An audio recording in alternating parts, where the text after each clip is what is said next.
very excited about the partnership with Uconn and doing the study. And then also we get some good information and some professional training for our staff as well. Right. All right. So, oops, let's see, request to share. All right, so thank you for everyone who's able to attend. My name is Lindsay Calarco, and I'm the Literacy Coordinator in Thompson Public Schools. We have Superintendent Smith with us, and we have some members of the Uconn team that we're participating in this research study with. Kelly, I didn't know if you want to take it from there. Great, Okay. yes. My name is Kelly Mahaffey. I'm a graduate student researcher on the Predicting Literacy Outcomes in Schools project. I'll share slides with you in just a second, but before we do that, I want to introduce you to some of the members of our team who would actually be working with your child. So I'll briefly have Ruby and Andra introduce themselves and what they're going to do on the project. Then we'll do some slides and I'll kind of give you an overview of the project. Ruby? Hi, as Kelly said, I'm Ruby, and I'm a research technician at Uconn. I've been working with Uconn for the last 5 years, and I will be going into schools to do some of the behavioral testing on students. Hi, I'm Andra Grable. I'm actually just like Ruby, research technician. I've been with Uconn for a little over a year, and I will also be in the schools doing behavioral assessment testing with the students. Awesome, thank you. So these are two of the members of our team who would be actually working with your student during the school day. The other one is me. So you've got all of us that will be working with your kids here today. I am going to go ahead and share my screen with you all and we can get started.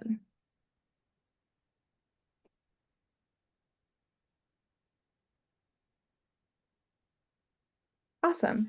So today I want to tell you a little bit about our research study called the Predicting Literacy Outcomes in Schools study. This study is a collaboration between Uconn and the Yale Child Study Center and is led by two scientists outside of the members of our team that you've just met.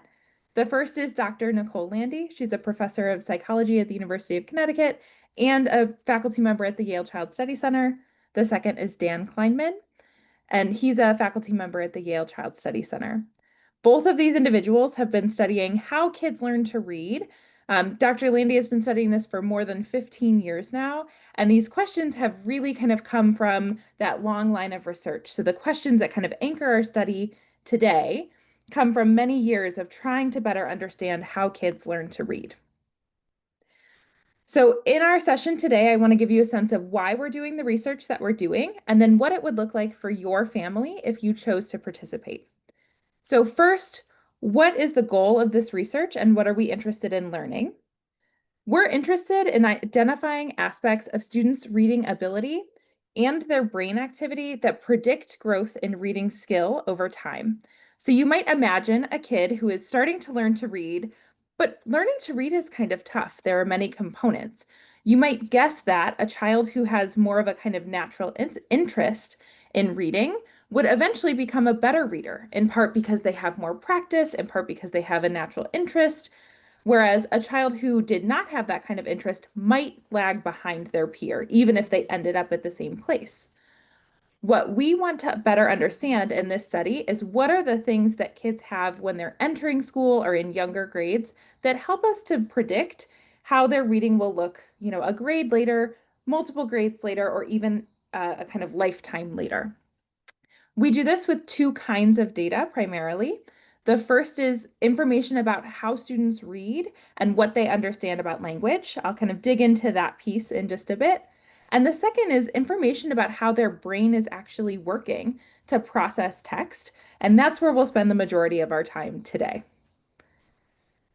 So overall, we want to know what things we can do to help children be the best prepared that they can be to learn to read. Our goal is to take this information and kind of use it to inform instruction and intervention for upcoming and burgeoning readers. So what would this project look like if your family decided to participate? First, if you decide to enroll, as we talked about just a minute ago, you will need to sign a consent form. The consent form is available online, and I have the link ready to put in the chat at the end of today if you feel ready to sign up at the end of today. So you'll fill out a consent form and give us a small amount of information about your family, your child's name, their grade, which school they go to, and their date of birth. Then we'll email you and let you know that we're coming into the school.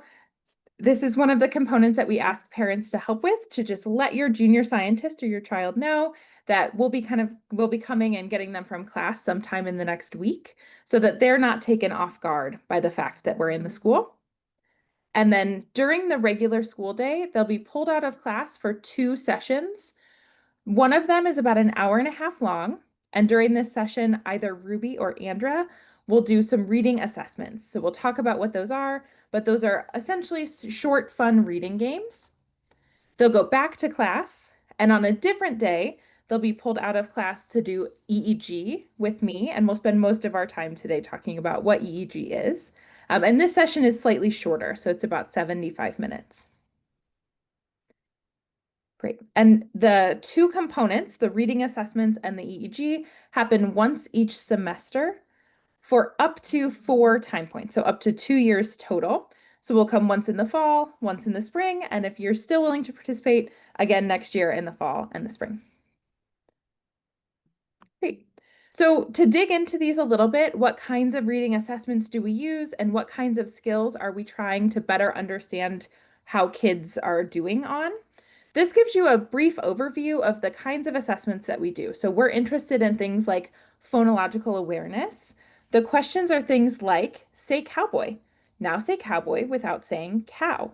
So how can kids kind of tease apart sounds or put them together? We also do tests on rapid naming. So name all of the letters that you see as fast as you can. This gives us some sense of the kind of automaticity of their language access, and also things like attention. We have other kinds of assessments that are interested in higher level skills. So things like vocabulary. What's another word for laugh? We do a fair number of word and non-word reading assessments. So can you read this real word or some of these silly made-up words like ba, and fos? And lastly, we do measure comprehension with a task that has a kind of fill-in-the-blank format. So A is for apple, blank is for bat, and children will tell us what fills that blank.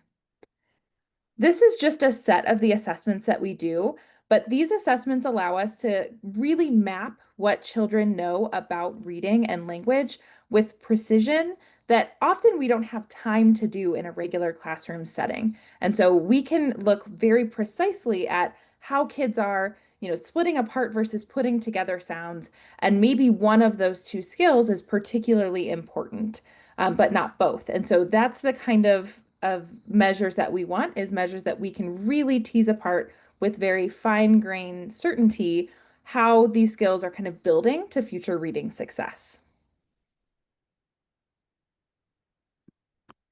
Now to focus on perhaps the main event, we do use EEG or electroencephalography on this project to record brain waves and brain activity as it is happening. So this is where I'll spend most of the time today, and I'm happy to answer questions as well. So EEG is a safe cap-based system that we can use to record electrical activity that's happening inside of your student's brain. You can see it pictured here with our research scientist, Dan Kleinman, and a student actually from a school who's helping us to cap and record this EEG data. So first, what does this portion of the day look like? So how the testing session goes is that I will greet your student and measure around their head to see which size cap will fit them the most appropriately. The cap is then soaked. It's built of sponges, and the sponges soak in a warm saltwater solution. I then place it on their heads with those sponges soaked, so it's a smidge wet, but usually not dripping. During the session, so while they're wearing the cap, kids will listen to an audiobook, watch a movie, have a few minutes where we record what their brain does when their eyes are closed, and do a few reading games. After that's done, the cap is removed. Students can dry any remaining liquid from their hair with a towel. We help them get their hair all put back together and ready to go back to class. So what we're measuring with EEG is, I think, really cool. We're actually measuring individual neurons firing in the brain. So we're measuring brain activity kind of as it is happening in the blink of an eye, which is a really incredible part of it. We can actually show students their brain waves as we're recording them so that they can see what activity is happening in their brain at any given time. So just some notes on the kind of health and safety of EEG assessments. So first, EEG systems are incredibly safe. These are incredibly commonly used in research, including research with children as young as only a few days old. So what we know from our previous experience, from the literature, and from using these systems generally is that there's no radiation or harsh chemicals, things like that used in the cap. Caps do not generate or transmit any electricity to students. So they're not doing anything to change what's happening in the brain. They're not sending electrical activity into the brain. They simply record what's naturally happening in the brain. We sterilize the caps between all of our students. And the biggest risk associated with EEG is some mild skin irritation from the solution and or general discomfort. So we tell kids that it feels a little bit like wearing a swim cap, but it certainly is kind of a strange feeling to wear. Most kids are totally okay with it, but it's certainly a little bit of an atypical experience. We do recommend making EEG day a hair wash day just because that solution, if it sits in the hair, can be a little bit itchy or irritating. And the other note of the kind of day or of EEG assessments is that our team are experts in doing EEG assessments specifically with children. We've collectively capped and collected EEG data from hundreds, if not thousands of kids. We're experts at working with kids to help them feel comfortable and assisting when they're uncomfortable or ready to stop. And most importantly, by letting an experimenter know, children can stop any activity in the study, EEG or a reading assessment, at any time and return to their class. Their comfort is our #1 priority.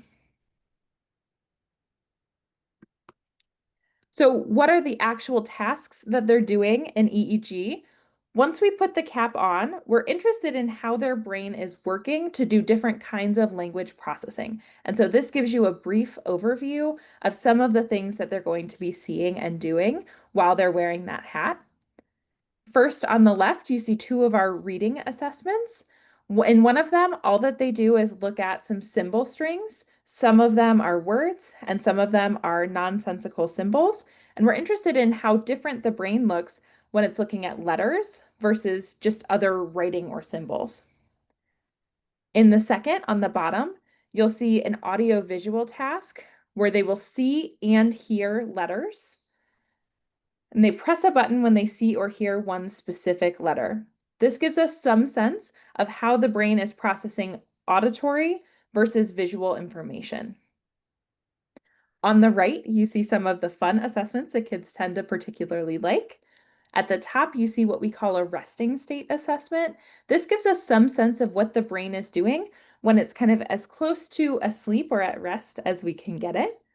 So at some times during this assessment, they'll watch a video with some shapes moving around.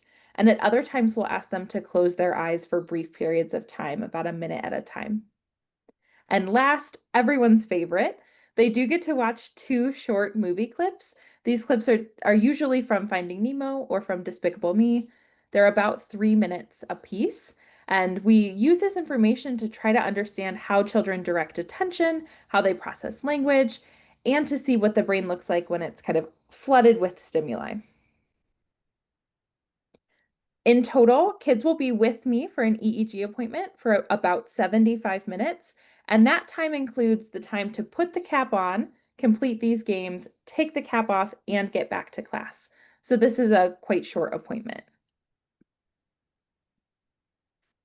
Awesome. And then some frequently asked questions about the project before I turn it over to questions that you all may have. First, who does the scheduling and what classes may your student miss? So we do pull children out of class because everything is done during the school day. Our team will work with the Mary Fisher staff to create student schedules. So we'll work within their guidelines of which classes a student should miss and which they should not. What responsibilities are there for parents? What's your role in this? We ask our parents to do two important things. First, as I mentioned, we ask you to talk with your student when testing time rolls around to let them know that we'll be visiting them soon. We don't want to take any kids off guard or kind of make them nervous about going to test with us. So if you can just give them that warning that we'll be coming into school to test, that's great. Second, other than the consent form, we do ask you to fill out some background surveys on your own time that help us better understand your student and their unique background. These are linked to the consent form, but we can also send them to you again if the consent form is not a good time to fill them out. Third, how will you know that your student is going to be tested? So you'll get an email from us about a week before we'll be on campus alerting you to the testing dates. If you want to try to coordinate scheduling testing with, for example, a hair wash day or around a day that you know your student will miss school, that can be done with either myself or Sumita, and our email addresses are on the last slide. And lastly, what do you do if you have questions, comments, concerns, or if you decide that the study is no longer a good fit for your family? You are always able to decline participating in the study at any time. You can reach out to us with questions, comments, concerns, to pause participation or to withdraw from the study. You can reach out to one of the two scientists directly. Their emails are here and also on the last slide and in the consent forms, or to Sumita, our project manager. Great. That's a kind of quick overview, but I would love to answer questions that you all may have as well.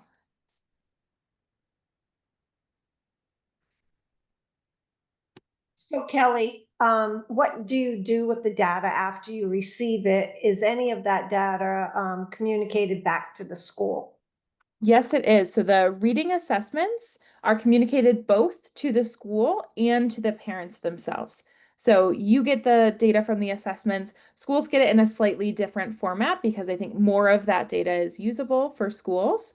Parents will get a kind of standard score, a percentile rank, and then a kind of rating. Is this average performance, above average performance for your child's grade or age? So each of those parties will get a report from this study from each of the time points. So the report will come in. Will there be recommendations for instruction, or is there just general information? Usually general information. We do try to bring our team to each school either for a professional development event for teachers or for a parent event, or hopefully for both, so that we can kind of keep you up to date on what we're finding. So we've been running this study since 2019, and our most recent work has shown that there are kind of things that predict the trajectory, how quickly children learn reading skills. This is a finding that we're currently kind of distributing and bringing to teachers to talk about what kinds of skills can we really emphasize in kindergarten and first grade to be sure that we're getting kids on the right track as early as we possibly can. So this is one example, but we try to come back into the school and do that work kind of one-on-one in person. The reports that you get are really just from the reading assessments. We work closely with a consultant who's been helping us out a lot over the last few years. So when you come back and you share that information, would she also be invited to come? Absolutely. Anyone that you all want there, we are happy to have. We love to talk about reading. And so I will talk about reading with anyone who will listen to me, to be honest. So yes, anyone that you would like to be there, we are happy to have. I know we have some parents on, so that I don't want to monopolize the conversation. Hi, yes, I'm Cheryl. I am a parent. I have two questions actually. So is this any instruction or is it just assessment? It is simply assessment. There is no Okay. instruction other than what kids are already getting in school. Okay, and on like a safety note, Yep. what happens when they're taken? I mean, are they in a door with other staff from Mary R. Fisher? Is the door open? Photo, video, any of that kind of stuff? Absolutely. That's a great question. So all of our staff have background checks done from this year. Myself, Ruby, and Andra, the three of us who will be working with you, have all been classroom teachers. So we're all, I think, very aware of these kinds of issues and questions.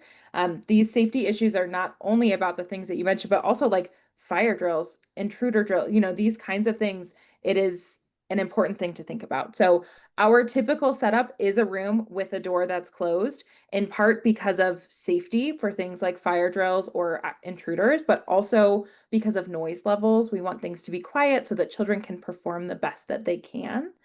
We don't currently have a setup in which we like take video throughout, but we do take audio recordings throughout. So we do have that. We do take pictures of kids in the EEG cap because parents like to see it and kids often like to show it off to their friends. But that's the only photo that we take. And you as a parent get the choice to opt in or out of that because it's your child's face. It's a photo of them. And so we don't want to assume that you want us to have that or that you want to have that. You get to opt in or out of that. So all of our staff are background checked and fully vetted by the school. We check in and out with the school every day, and the school has a copy of the schedule so that they know which student is with us at which times and when they go back to class, etc. All of our staff members have also done all of the mandatory trainings through Uconn. So for example, we're mandatory reporters. So these are the kinds of safeguards that we have in place, but we do generally test in a room with a closed door. No, hang So- on a second. So my question is, you wouldn't have an objection if a Mary R. Fisher staff stayed there, right? No, not at all.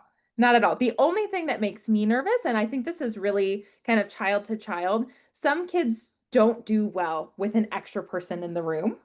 And Okay. you all know the kids well enough that you would be able to tell us that doesn't quite seem, like that child could perform.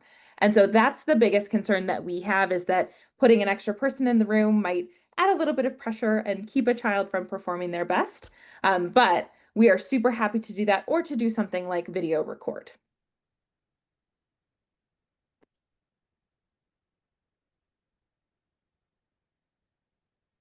Lindsay, anything from your end? Because you're helping coordinate all of this.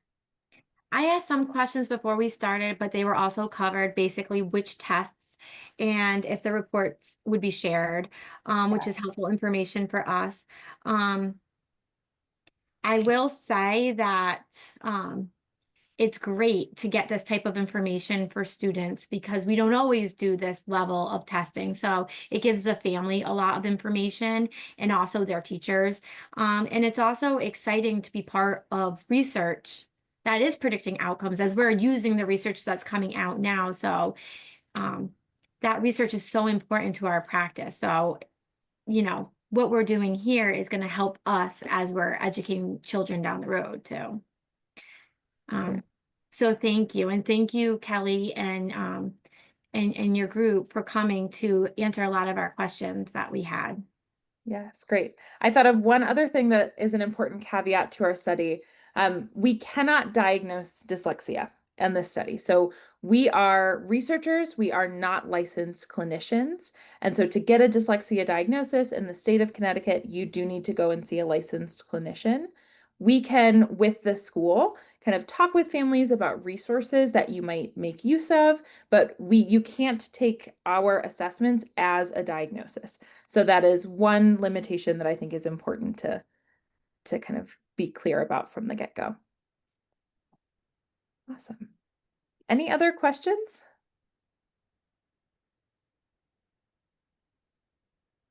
Okay, so I think what we're going to do is we're going to obviously take your recording, we'll share it with the families. Great. We've sent out the information to families, but they might still have questions, so we'll have them. I think Lindsay plans on putting it on the website. And I can also ask the principal to do an all call so people can refer to the website and look at tonight's recording. So I thank you for this, and I thank you, Cheryl, for logging on and asking good questions. Yes, thank you so much for being here. I know it's dinner time and everything chaotic all at once. So thank you so much for coming. We appreciate it.